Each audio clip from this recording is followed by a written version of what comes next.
18일 주일입니다. 하나님 앞에 정성을 다해 예배할 수 있기를 바라고 하나님의 은혜가 우리 모두에게 임하기를 간절히 소망합니다. 오늘 말씀 산책은 레위기 11장에 도달했습니다. 그 중에서 45절을 읽도록 하겠습니다.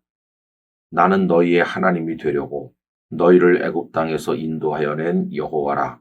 내가 거룩하니 너희도 거룩할지어다. 아멘. 이스라엘 백성들이 출애굽하는 과정에서 하나님께서 베푸신 사랑의 수고는 정말 대단한 것이었습니다. 하나씩 따져보시면 그들을 구원하시기로 작정하셨고 그리고 모세를 준비하셨습니다.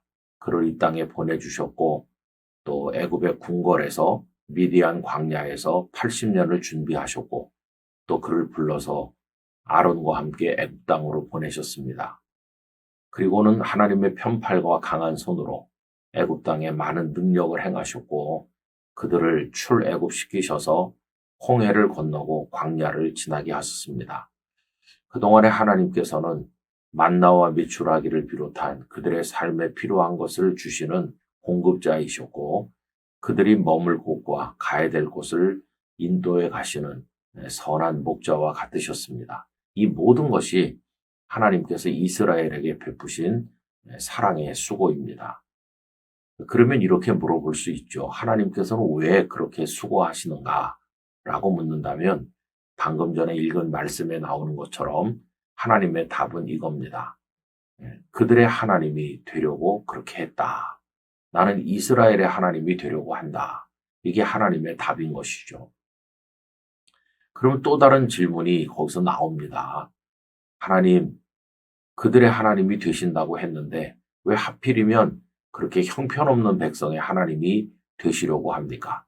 좀 훌륭한 백성의 하나님이 되시면 좋지 않습니까? 라고 질문할 수도 있겠죠. 사실 이스라엘 백성들은 패역하고 목이 곧아서 하나님을 원망하고 우상을 숭배하고 하나님의 마음을 많이 아프게 했던 백성 아닙니까? 그러면서도 교만하고 착각에 빠져 살던 백성이 이스라엘이었습니다. 우리가 지난 주일에도 예레미야서 말씀을 생각을 하면서 두강주리의 무화과, 좋은 무화과, 나쁜 무화과 이 이야기를 나누었습니다마는 랍비들이 아이들에게 탈무드를 가르치면서 이렇게 말한다고 합니다. 좋은 무화과와 나쁜 무화과가 여기 있어. 한번 골라봐. 마음에 드는 게 어떤 거야. 그러면 아이들은 당연히 좋은 무화과를 선택할 거 아니겠어요? 그때 랍비가 말한다고 합니다. 바로 이거다. 하나님께서 왜 우리를 선택하셨느냐 하면 우리가 좋은 무화과이기 때문에 하나님께서 우리를 선택하셨다고. 여러분, 이거보다 더 무서운 착각의 교육이 어디 있겠어요? 우리는 좋은 무화과다. 그래서 하나님이 택하셨다. 그러나 이스라엘은 정말 목이 곧고 패역했습니다. 자신들이 좋은 무화과라고 하는 것은 착각일 뿐이죠. 자, 그러면 또 이렇게 질문할 수 있습니다. 하나님, 이스라엘은 형편없는데 왜 하필 그들의 하나님이 되시려고 하십니까? 이렇게 묻는다면 하나님의 대답은 결이 좀 달라질 것입니다. 내가 그들의 하나님이 되려고 하는 것은 그들이 훌륭해서가 아니라 그들을 사랑하기 때문이다 라고 대답을 하실 것입니다. 사랑 외에는 답이 없어요. 여러분, 오늘날도 보면 그 하나님의 마음을 알 수 있는 예시들이 이 세상에 존재합니다. 굉장히 병약한 아이를 데린 어머니가 있다고 해보세요. 어머니, 저기 저 건강하고 멀쩡한 애들도 많은데 왜 하필이면 당신은 이 연약하고 약점이 많은 아이의 어머니가 됩니까? 이렇게 물어보면 뭐라고 하겠어요? 연약하기 때문에 자기 아이를 버리고 이웃집의 건강한 아이의 어머니가 되겠습니까? 그런 사람은 없습니다. 연약해도 내 자식이라고 하실 거예요. 그게 어머니의 사랑이잖아요.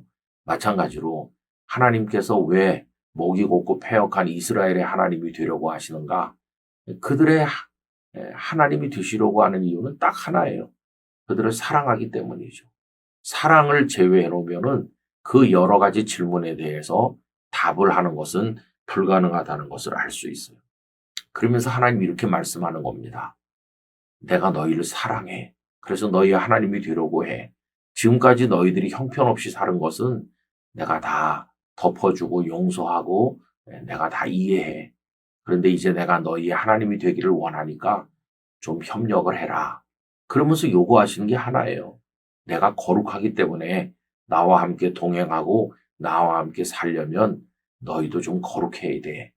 그러면서 레위기, 민수기 말씀 속에 보면은 거룩하신 하나님의 자녀로 살기 위한 최소한의 조건들을 말씀하고 있는데 그게 거룩이에요. 오늘 읽은 말씀에도 보면 내가 거룩하니 너희도 거룩하라고 하셨거든요.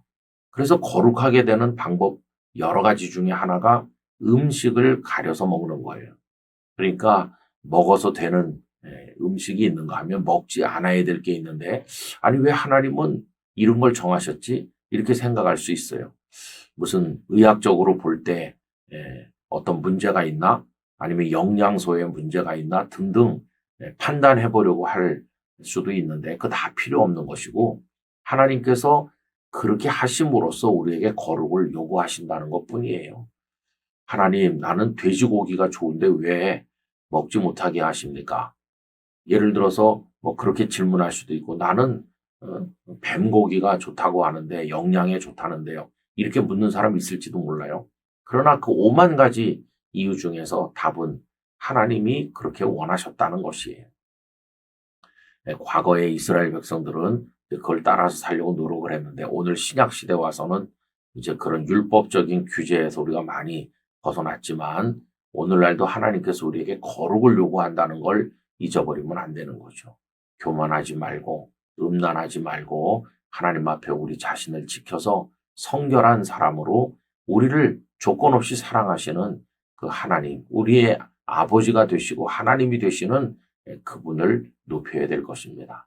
이게 하나님을 향한 우리의 최소한의 예의요, 우리의 태도라는 것을 기억하면서 오늘도 하나님 앞에 정성스러운 예배자가 되기를 간절히 기원합니다. 사랑 많으신 하나님 아버지, 출애굽의 과정에서 이스라엘을 위해 많이 수고하신 그 하나님의 마음은 그들의 하나님이 되시려는 것이었고 목이 곧고 패역한 그들의 하나님이 되시려는 이유는 그들을 사랑하신다는 것 외에는 없었습니다. 사랑하기 때문에 그들의 하나님이 되시려고 하셨습니다. 우리에게도 마찬가지인 줄로 믿습니다. 그리고 우리에게 요구하시는 것은 딱 하나인데 하나님이 거룩하시니 거룩한 백성이 되라는 것이고 음식물을 먹는 일에 있어서나 모든 일에 있어서 정한 대로 따름으로써 우리의 거룩을 지키라고 요구하십니다. 하나님 이것도 지키지 못한다면 어찌 우리를 구원하신 하나님의 은혜에 보답하는 성도가 될 수 있겠습니까? 저희 마음을 지키고 행동을 지켜서 하나님 앞에 정결한 성도 되게 하여 주옵소서. 오늘의 예배를 하나님께서 연락해 주시기를 원하오며 예수님의 거룩하신 이름으로 기도드리옵나이다. 아멘.